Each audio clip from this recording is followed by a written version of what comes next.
गुरुजी, मेरे दो प्रश्न हैं जिसका जवाब मैंने बहुत लोगों से पूछा, पर किन्हीं का उत्तर मुझे संतुष्ट ना कर सका। आज मैं आपसे वो दो प्रश्न पूछना चाहती हूँ, अगर आपकी आज्ञा हो तो।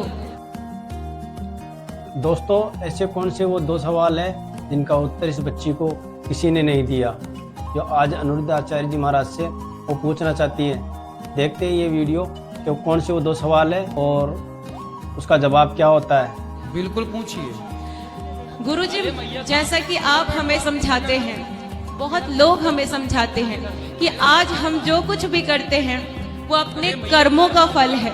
जो हम पुराने जन्म में, पिछले जन्म में जो कुछ भी किए हैं उसका आज हमें फल मिल रहा है। तो गुरुजी, मैं ये कहना चाहूंगी, आज मैं श्रीधाम वृंदावन आई हूँ तो भगवान की ये लीला है, ये मेरे पिछले जन्म के कर्म हो सकते हैं। आज जो कुछ भी मैं कर रही हूँ वो मेरे पिछले जन्म के कर्म हो सकते हैं, लेकिन अगर ये धरती को कर्म भूमि कहा गया है तो मैं अभी प्रेजेंट में, इस वर्तमान समय में कर्म कहाँ कर रही हूँ गुरुजी? मैं तो पिछले कर्म के जो फल हैं उसी को भोगने में अपना समय बिताते जा रही हूँ, और व्यतीत हो गया समय, फिर मैं कर्म कब कर रही हूँ? कृपा करके मार्गदर्शन करें। कर्म कितने प्रकार के होते हैं जानती हो आप? नहीं गुरुजी। कर्म 3 प्रकार के होते हैं, संचित, क्रियमाण और प्रारब्ध। कर्म कितने प्रकार के होते हैं? 3 प्रकार के। क्रियमाण कर्म वो है जो आप कर रहे हैं, जैसे आप हमसे प्रश्न पूछ रहे हैं, ये भी आप कर्म कर रहे हैं। हम आपको उत्तर दे रहे हैं, ये भी हम अपना कर्म कर रहे हैं। ये क्रिया चल रही है, क्रियमाण।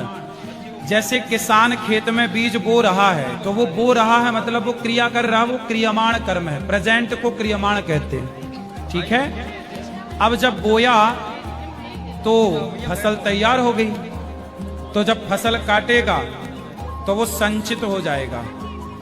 काट के बोरा में भर के घर ले आया, 100 कुंटल फसल घर आ गई। वो क्या था? क्रियमाण का फल था, संचित, इकट्ठा हो गया। हाँ या ना? हाँ। फिर वो उसी गेहूं को चक्की में पिसवा के और उसी की बढ़िया रोटी में घी लगा के मस्त खा रहा है, वही है उसका प्रारब्ध। जो किया था वही उसे मिला, वही उसका संचित हुआ और वही उसे मिला। जो कल किया था बेटा वो आज आपको मिल रहा है, अच्छा या बुरा। जो आज आप करोगी, अच्छा या बुरा, वो कल की तैयारी है। तो क्या मुझे आज कर्म करने की आजादी है? क्यों कर ही रही हो आप? आजादी क्यों नहीं है? आजाद है हो आप हमसे प्रश्न पूछ रही हो, कर तो रही हो कर्म। पलकें झपका रही हो, कर तो रही हो कर्म। आप रोटी खा रही हो, कर तो रही हो कर्म।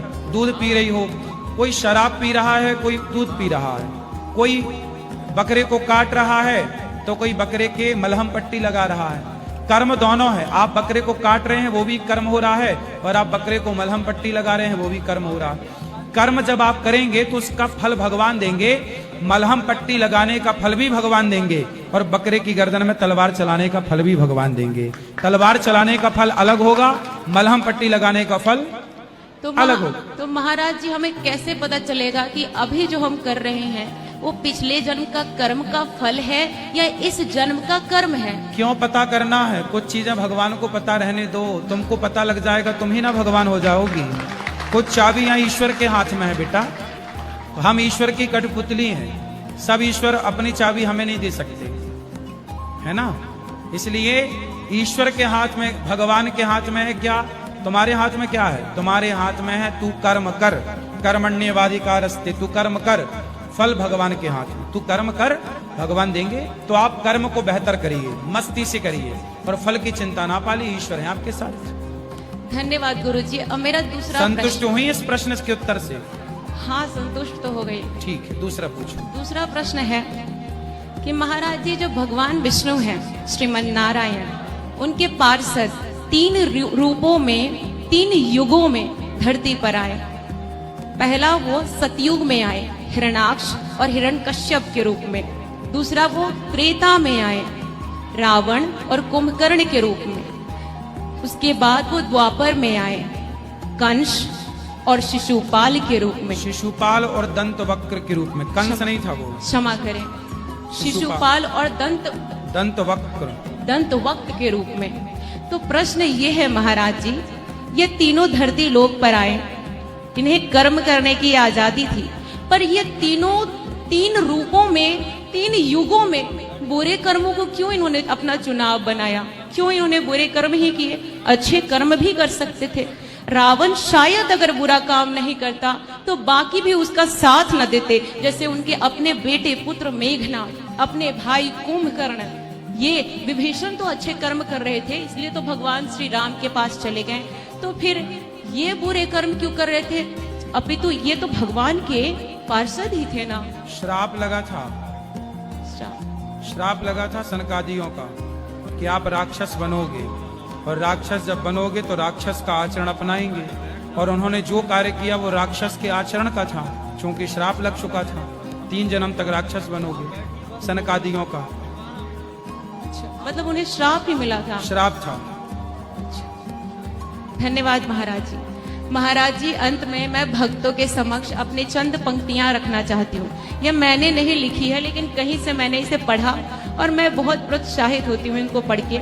और मेरे प्रोत्साहन का कारण है इन पंक्तियों को मैं प्रस्तुत तभी करूंगी जब आपकी आज्ञा होगी। करिए करिए। तो भगवान श्री कृष्ण कुरुक्षेत्र में कहते हैं अर्जुन को, जब अर्जुन पूछते हैं कि आप अपना जल्दी नाम बताइए, क्राम काम क्रोध की बात कही तो मुझको उत्तम काम बताओ, और खुद को ईश्वर कहते हो तो जल्दी अपना नाम बताओ। ऐसा प्रश्न अर्जुन का था।